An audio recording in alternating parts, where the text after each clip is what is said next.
Hello and welcome to Talking Points. I'm Dave Kelly, Director of Advanced Media Production at Cal State Long Beach. Today we're going to talk about international trade and some recent trends that are going to affect us in the near future. My guest today is Dr. Tom O'Brien. Dr. O'Brien is the Executive Director of the Center for International Trade and Transportation. Welcome, Tom, and thank you for joining us again for the second time on Talking Points. It's great to be here, Dave. Thank you for having me.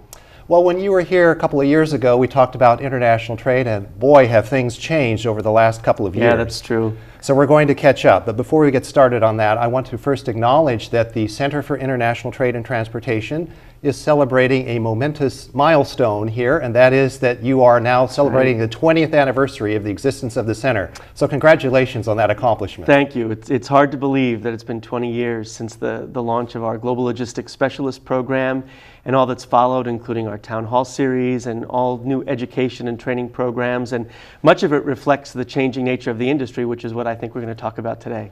Exactly, and as we talk about 20 years of the changing nature of the industry, 20 years ago and going forward, we've always had to talk about China because they have become the major export player in the Pacific Rim. And so as a result, we're going to start with China today and go from there. As we know, over the last decade or so, China has had a very phenomenal growth rate, annually between 9 to 11%. Right. But now they're on what's called, what Goldman Sachs describes as a bumpy deceleration, which means their growth rate is coming down. Right. It'll be a reasonable 6.5% for this year, which is phenomenal for anyone else. For most, that's right. And for the U.S., the same experts are predicting about 2 to 3% growth for this year. So what do those rates of growth, if they hold true, mean for the world economy and for the trading relationship between the U.S. and China? Well, it means a lot of things, right? I mean, China has been the engine of growth for global trade. It's been the heart of container shipping over the past several decades. And that we've depended upon that growth to sort of fuel economies across the globe.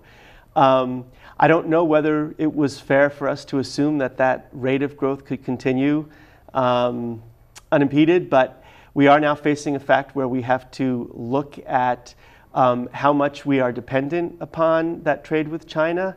Not only that, but also whether the natural trading partners and the trade lanes that have been centered around intra-Asian trade and China are still going to be the case in the decade to come. With rising wages in China, a lot of the center of manufacturing is starting to move west.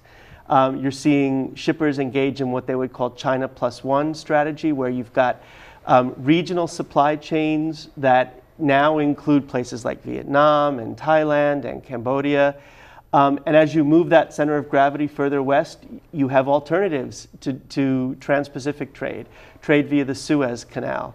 So, which maybe makes the east coast of North America a natural stopping point for intermodal trade that's going to be directed at the heartland of the U.S. So, yes, the rate of growth is one thing, but we also need to look at other dynamics that could impact growth here in the U.S. and in the West Coast in particular. We're going to talk about manufacturing coming back to the United States in a few minutes, but before we get to that, I want to talk about another topic that we've been discussing here in the United States, and they're also involved in actually doing in China, and that's infrastructure improvement, and infrastructure renovation, and so forth. Now, when we talk about improving the infrastructure, we typically talk here in the U.S. about fixing the roads, making sure we don't have the potholes that we have on many of our highways, and repairing the bridges and securing the bridges so they don't collapse like that one did famously in Minneapolis about 10 years ago.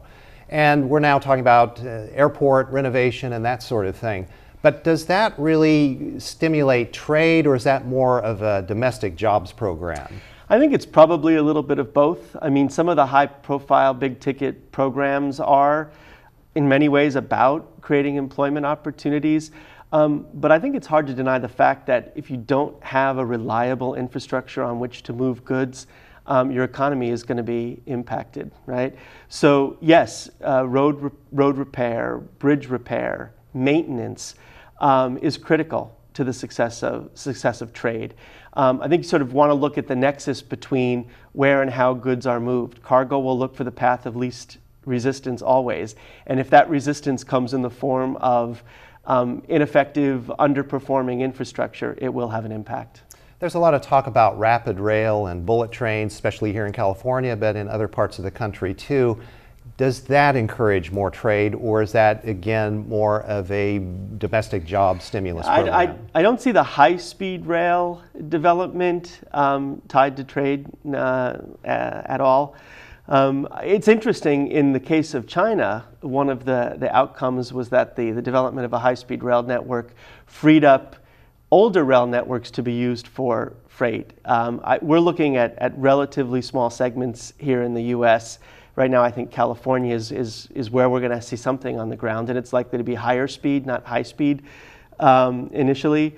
So I don't see that as having a tremendous impact on trade.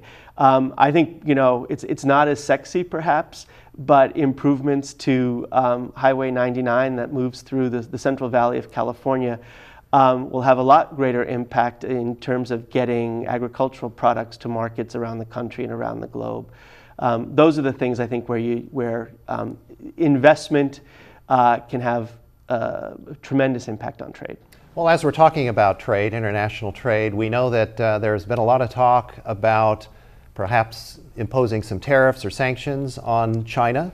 The TPP, or the Trans-Pacific Partnership, is dead in the water. Dead in the water, right. And so this talk about protectionism, if we want to call it that, and tariffs, historically that hasn't worked out too well for our economy and other economies. Right, yeah, I don't know that we're at a point yet where we're going back to the days of Smoot-Hawley, you know, Tariff Act, which, you know, many would argue played a significant role in bringing about the conditions that allowed for the Great Depression to take place.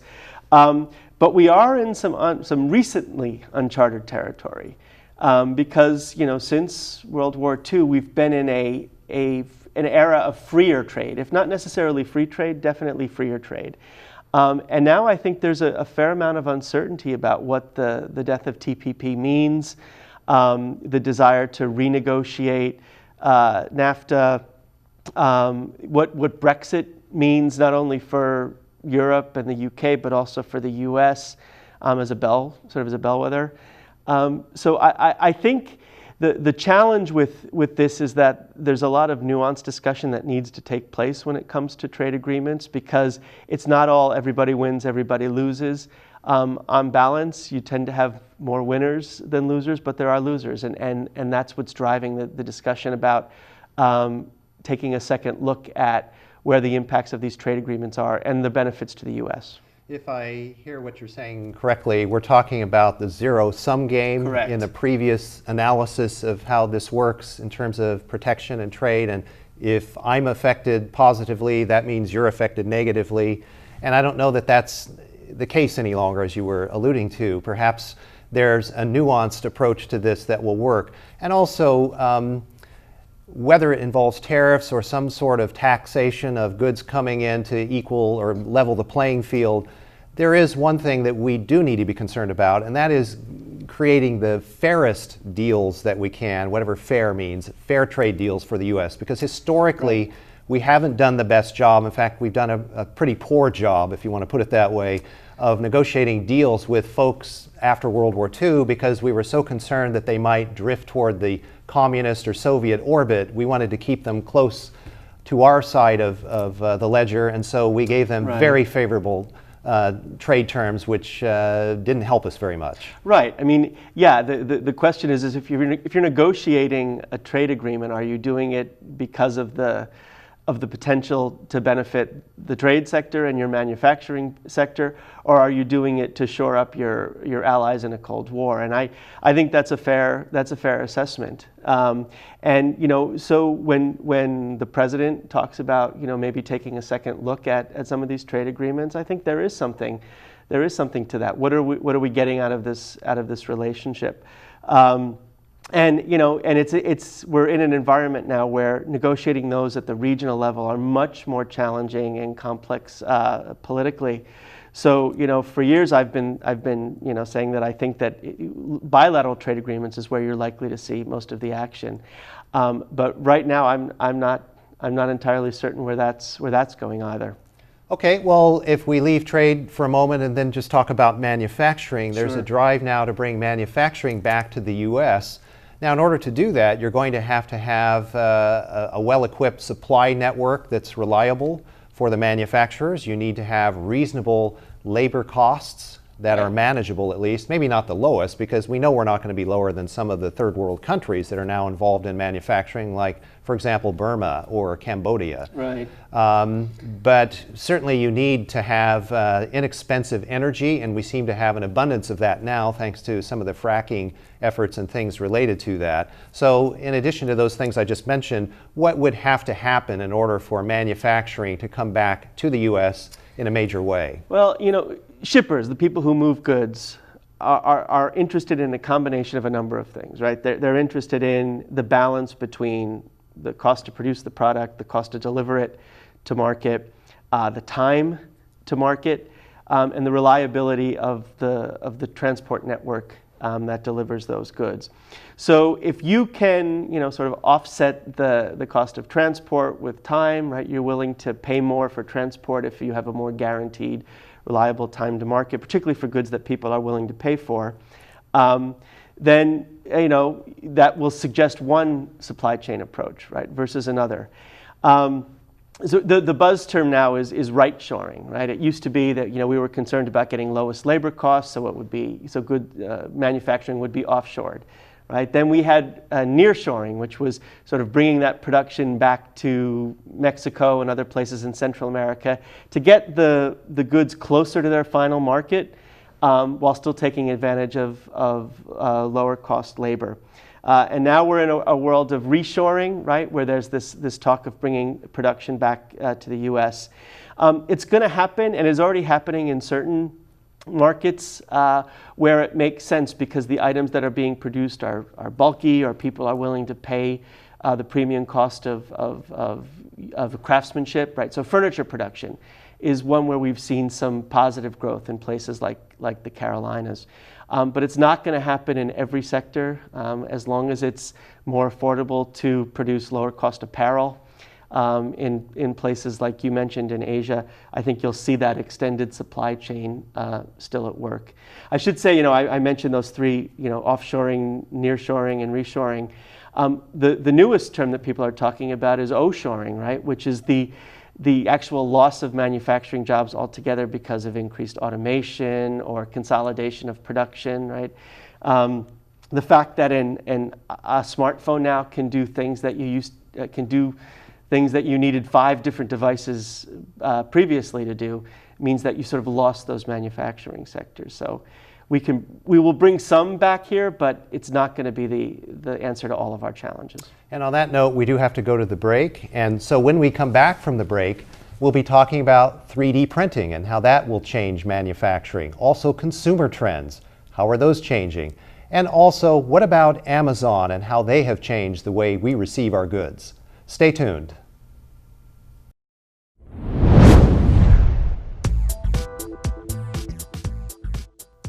International business, huh? Number 1, know the culture of that country. Come alive with Pepsi. Translated into Chinese is, Pepsi brings your ancestors back from the dead. PepsiCo made that mistake in Taiwan. Learn about strategic planning, government policy, and policy analysis, and so much more. You can become a part of this exciting career field with a degree from Cal State Long Beach.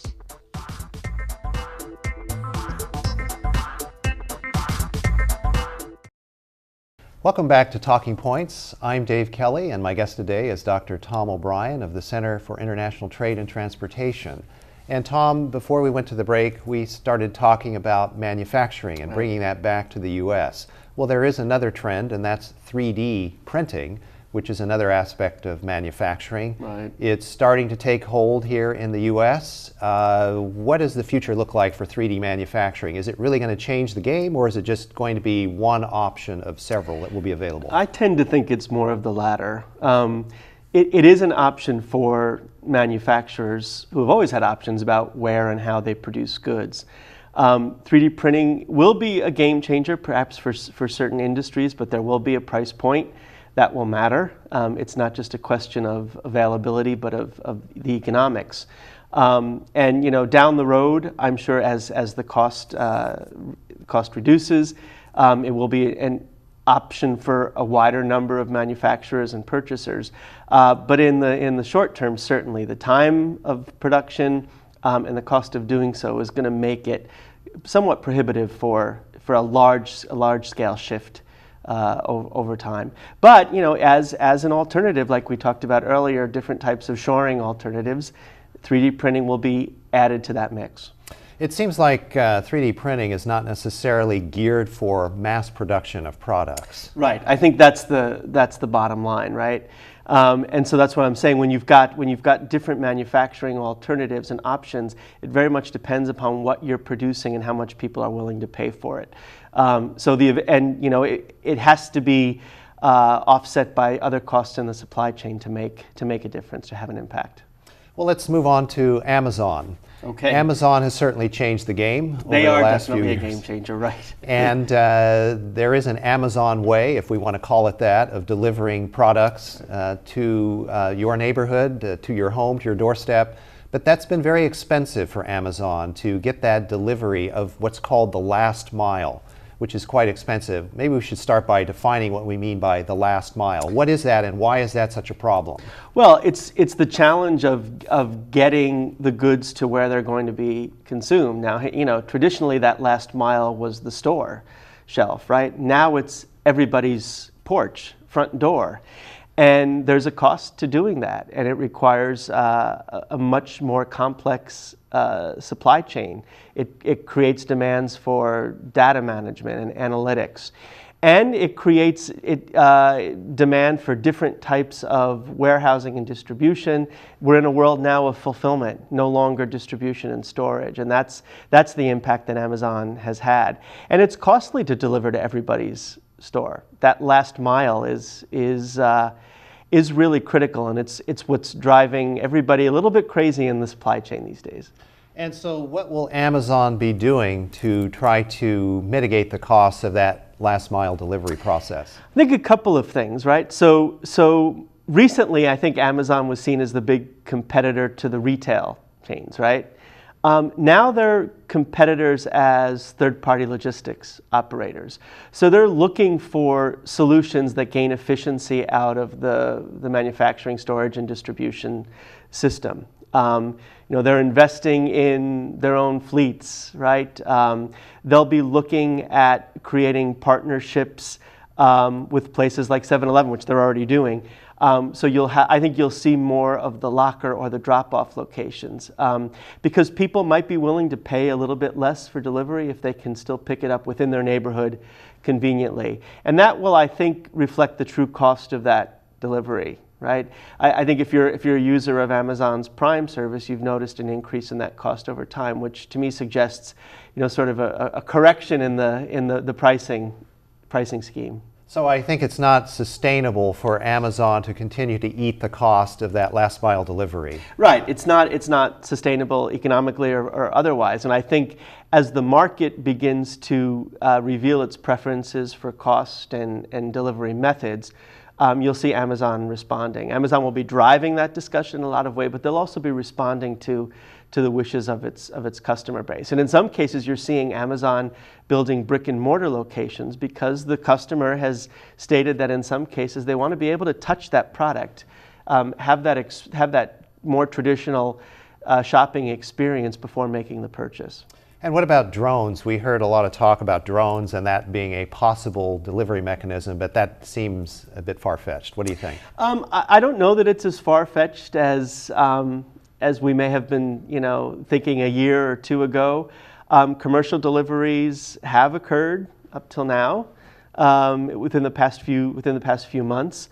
Wide-scale deployment, yeah, that's still coming. Not because of the technology isn't there, but because the regulatory agencies haven't quite caught up or haven't yet said that they're really comfortable with this as an approach. Right. The FAA has something to say about The that. FAA has a lot to say about that, and it's interesting that the places where Amazon and others are testing this are outside of the U.S. I think there's a more receptive environment, a greater sense of it's coming, so we better be part of that discussion than frankly here in the U.S. where at this point we're still at what do we do to stop it and control it. But I think it will be coming. It will be coming mostly for shorter term deliveries, partly because those are the ones that comply with FAA line of sight regulations. You can actually see the drone throughout its entire trip. So, but yeah, stay tuned because I think it truly will be a game changer. You do have to address the security issues and the privacy issues, but I assume that as consumers we will adjust, and you already have people who are sort of getting in their own private sort of drone business. There are private commercial delivery services already in operation. Well, let's talk about consumer behavior and what's happening if there may be a paradigm shift in the works here. And I'm talking about the transition from the baby boomer generation to the millennial generation coming up, because those are the two big groups currently in the population. The baby boomers have been driving the consumer purchasing that's been going on over the last 20, 30 years, but they're aging and they're not buying as much. They're not as materialistic as they once were. And downsizing, so they don't have the room for it anymore. Exactly. And people tend to purchase less as they get older. Now the millennials coming up are a bit more frugal than their parents. And it's partly because of necessity. Their salaries are not as high as their parents. Also, the cost of housing, rent, and buying homes has gone up dramatically, which takes a bigger bite out of everyone's paycheck these days. And also, the advent of technology for the millennials has been very important. They seem to be, at this point, more interested in things like community and environmental sustainability and social media and connectivity. And so does that mean that over time we're going to see a plateauing of consumer trends or a change in consumer trends, or will they, as one economist told us, sort of grow into their parents' materialism at some point? I think there's probably a little bit of both of those that will be occurring, and partly because I've learned not to paint too broad a picture, or use too broad strokes when talking about either the baby boomers or the millennials. We can't generalize about everything. Yeah, you can't generalize about everything. By the way, I've come to learn that I was born at the tail end of the baby boomers, which is called the Jones generation, which referred to keeping up with the Joneses, which gets to this point you make about materialism. So yes, I think you're right that consumption patterns are already proving to be a little bit different.